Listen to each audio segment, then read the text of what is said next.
Real life stories ranging from people watching you inside your house to a car filled with potential psychopaths. Here are 5 real life creepy encounters, episode 2. Number 5. When this encounter happened, I was only 10 years old, and my older sister was 12. Our father passed away when we were very young, and to this day, our mother never remarried. During our childhood, our mother would go there on dates with men she met, but they would never amount to anything more. One Friday night, she went out and left us at home. She would always leave right after we went to sleep. The door stayed locked, but this time I guess it just slipped her mind on the way out the door. Anyways, the living room connected to the hall that the bedrooms were on. My room was the second bedroom down the hall, with my sister's being the third. In the middle of the night, I woke up to the sound of the door opening. I figured it was my mom coming in from her date, so I rolled back over and tried to go back to sleep. A few minutes later, I hear the door shut again, and a few seconds after, my sister comes into my room, terrified. She told me she woke up and saw a man standing in her doorway, staring at her. He was wearing a long black trench coat. He never said anything, and when he realized that she was staring back at him, he turned and walked out. I grabbed my baseball bat from my closet and creeped into the living room. The door was wide open. By this time, my sister had called my mom and she had called the police. When the police arrived, they searched for fingerprints but found nothing. The scariest thing was that nothing was taken from the house. He came in but didn't take anything. We stayed with our grandmother that night and the following night. The next day, the police returned to look for more evidence. My mother did notice that one of our chairs was missing from the back patio. It was found in the woods behind our house on top of a little hill. This man had taken our chair and sat up there watching us. How long had he been doing that? Apparently there had been 2 other similar break-ins in the neighborhood. He would come in but not take anything, and all of the people were single mothers. What would have happened if my mom had been home that night? A few weeks later, this hermit guy that lived down the road was found dead from an overdose. I don't know why, but my mom seemed to think he was the one that was watching us. There hasn't been any break-ins in the neighborhood since then though. Number 4. When I was a kid, I used to live in an Eastern European country called Lithuania. When I was 5, my parents and my 3 sisters moved from a relatively large port city to a small rural countryside. I guess my parents thought that it would be a great place to raise children. It was pretty amazing at first. My sisters and other kids would go hiking, swimming, climbing trees, and all that usual kid stuff. We always felt safe, no matter how far into the forest we explored. One day, when I was 12, my older sister, who was 14 at the time, had her friend over at our house, a girl named Anne. They were planning to go to this old abandoned German cemetery to drink and smoke. It was a remote place with no house in sight, so the location was perfect for rebellious teenagers who wanted to try new things. I wanted to join the cool kids, so I went with them. It was summer, hot, and in the middle of the day, so we never thought it could be dangerous. The walk was a bit more than a mile away, surrounded by small woods, but we didn't care. We've walked this road 1,000 times before. We talked and laughed and joked around. We were almost at the cemetery when we heard a car driving behind us. That was odd, because we were walking a dead-end road, and I've never seen anyone visiting a dead relative or friend at that cemetery. It was so old, and German for that matter. The car drove past us, then stopped.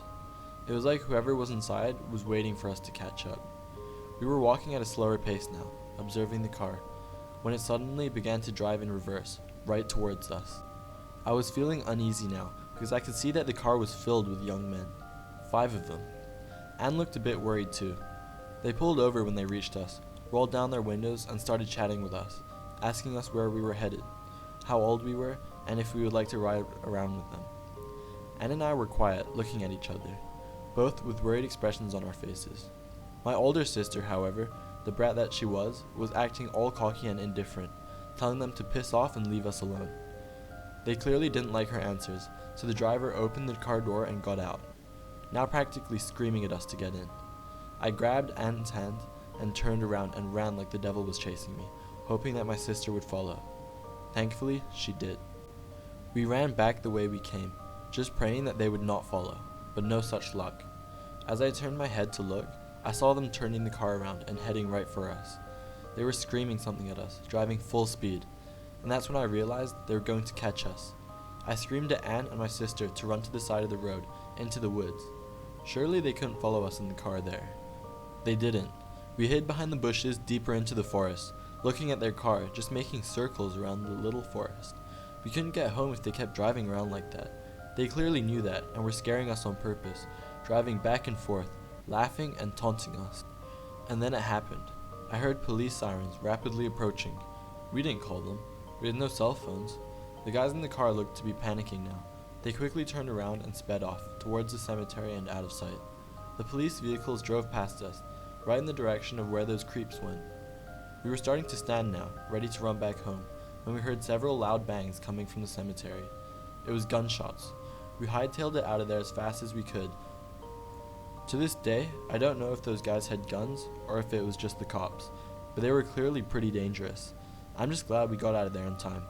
They clearly wanted to take us with them and do God knows what to us. I'm glad we escaped. We never told our parents about the incident, nor the cops. It's been 9 years. I'm 21 now and I still don't know what happened to those men. Were they arrested? Killed? I have no clue. My family and I live in Norway now. We moved 8 years ago. I know it's unlikely that I'll ever see those creeps again, but just in case, let's not meet. Number 3. When I was in college, I rented a studio apartment in San Francisco. It was actually pretty decent, but instead of facing the street, my windows looked out onto a light wall that housed garbage dumpsters and a trash chute. Because of this, my fire escape wasn't a balcony with a drop-down ladder, but a permanent metal staircase that led to a door at the bottom of the light wall that emptied out into an alley at the back of the building.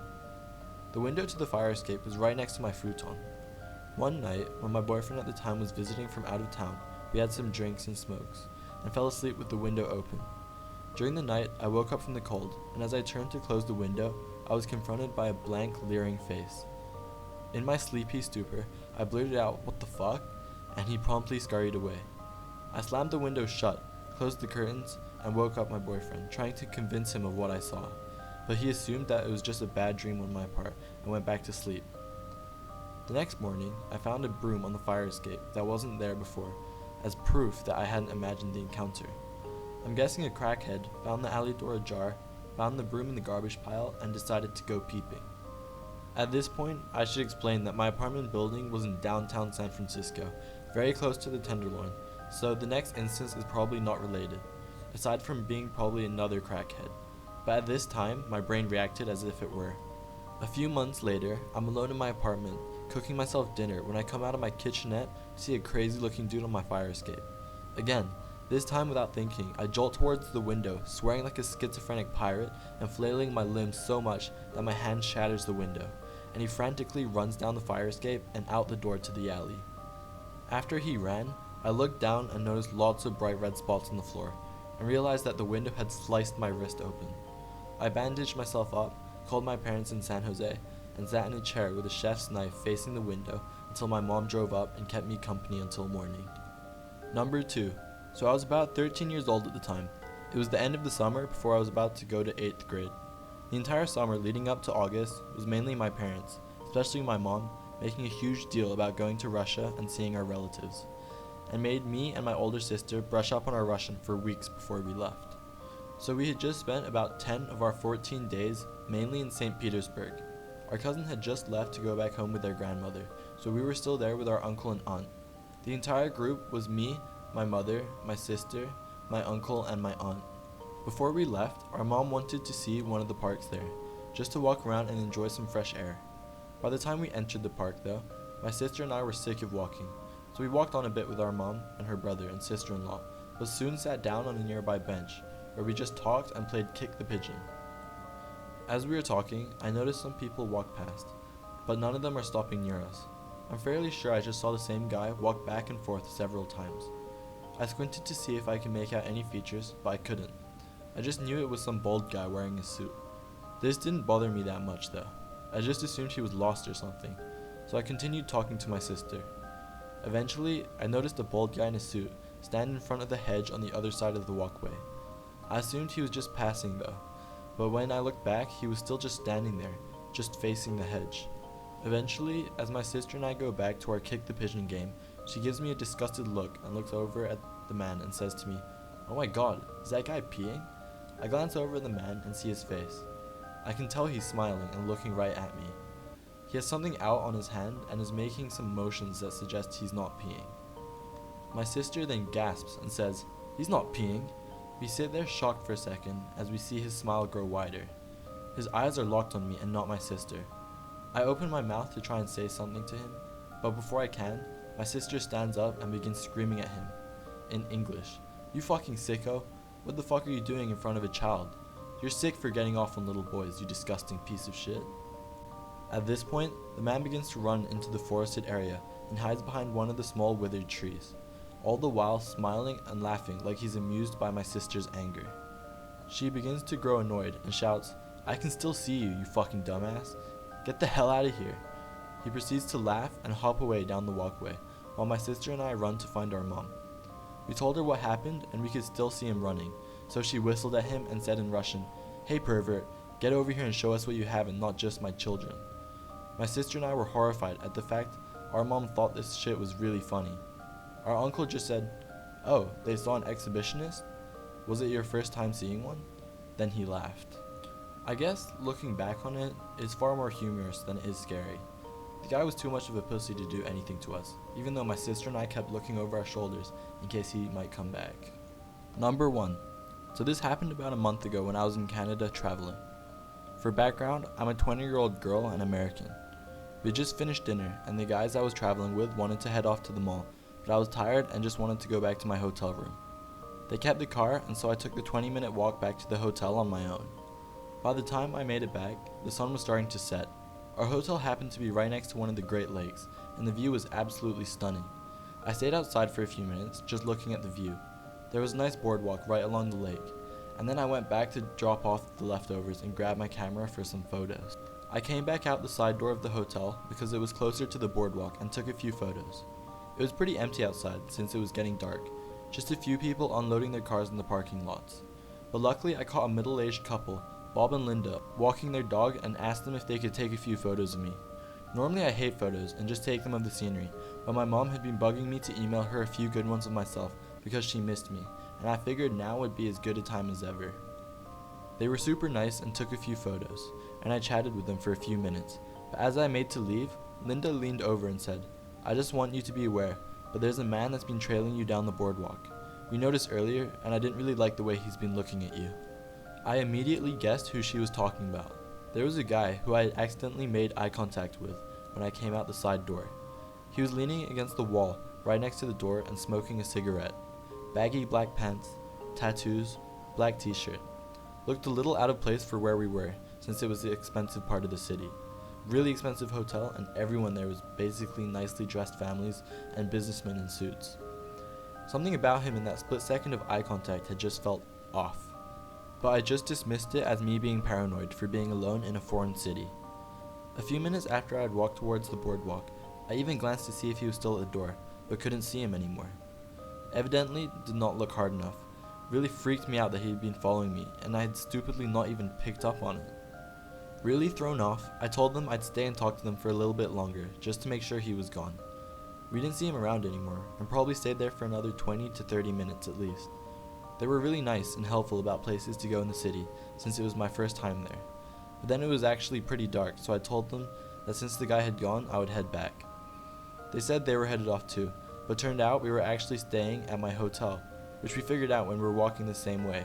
We laughed about it and kept walking. We'd been right outside the parking lot the entire time, so it was only a few steps to get back to the hotel side door. You needed a swipe key to get into the side entrance, and as we were seconds away from the door, the man reappeared.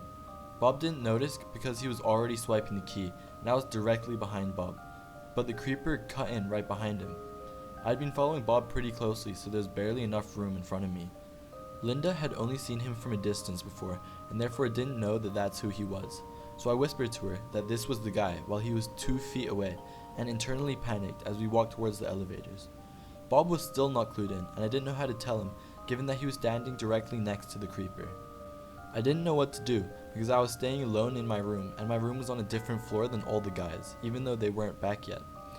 I continued to try and figure out a plan, mentally running through what I could do. Police? He hadn't actually done anything yet. Also, my phone was on my bed in my room. I was walking forward on autopilot, eyes glued to the floor because I was afraid he would look back and make eye contact. The elevator came, the 4 of us standing there waiting for it, and we all shuffled in. Bob hit a floor button, Creeper hit a floor button, and I just stared at my feet. Last second, a dad and his 3 or 4-year-old slipped in too. So basically all of us were crammed in this elevator. Creeper directly across from me in the uncomfortably small space. You know when you can just feel a person's eyes on you? I chanced to glance up, and he was staring. The dad and daughter got off. Linda whispered to just get off with them. Thank God, because I hadn't hit a floor of the elevator, not wanting to give mine away to him, but also not wanting to get off on a random one. We got to Linda's floor, and I stepped off with them. The creeper didn't leave with us. Linda told me after that he had hit the button for the 11th floor, which was the top floor, probably to see what floor I got off on. I chatted with them in the hallway for a bit, and then crossed my fingers that I would be fine going back to my room. I found a stairwell on the side of the floor and imagined all the corners he could be hiding around as I sprinted down the deserted stairwell back to my floor, looking around both corners as I came out of the stairwell and jamming my key into my room. Locked? Safe? I didn't come out of my room until we had to check out again the next morning. I don't even want to think about what would have happened, phoneless and alone, if I hadn't stopped that couple. The earliest the guys would have noticed I was gone would be the next morning, because I had told them I was crashing early and they wouldn't think to check. So Creeper, let's not meet ever again.